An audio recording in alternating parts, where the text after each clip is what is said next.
Sama-sama tayo babago muli para maging milyonaryo. Kada araw, ito po ang ating panibagong reaction video mga kababayan. Ako, sikat na sikat po ang video ito. Kalat na kalat ngayon sa social media. Itong napakaganda at malaman na mensahe ni Madam FL Liza Aranita Marcos kay PCSO GM Mel Robles. Napakaganda po ang kanyang mensahe.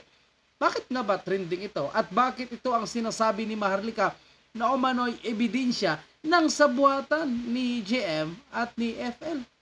Wala naman ako nakita mga kababayan po natin. Pero pakinggan niyo po ang mensahe. At kayo po ang magbigay ng inyong sariling husga patungkol sa mensaheng ito. Hi Mel, or should I say Melyonario?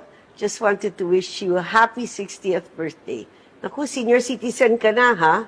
Dapat magpapayat ka na to be as sexy as Shay. We love you, Mel. I wish you all the best today and for the next 60th year. Big hug. Happy birthday. Thank you for everything you've done for me, my family, for my husband.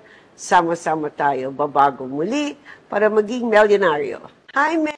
So yun po mga kababayan po natin. Napakaganda no, pakinggan. Sama-sama tayong babangon muli at maging milyonaryo. So napakaganda pakinggan ano. Sana tayo din po mga kababayan natin balang araw ay maging milyonaryo. Kailan kaya tayo makakabangon, makakaahon para maging milyonaryo? Naku po, isama nyo naman po kami, Madam FL. Baka pwede naman. Nandito lang po ako sa Bulacan. Baka pwede po. Kasi ang mga nananalo umano sa loto, yung taga Bulacan, mga kababayan po natin. Ako po, baka naman. Nandito lang po tayo sa Bulacan. So ano po ang inyong komento sa loob patungkol sa issue ito mga kababayan? Comment na po.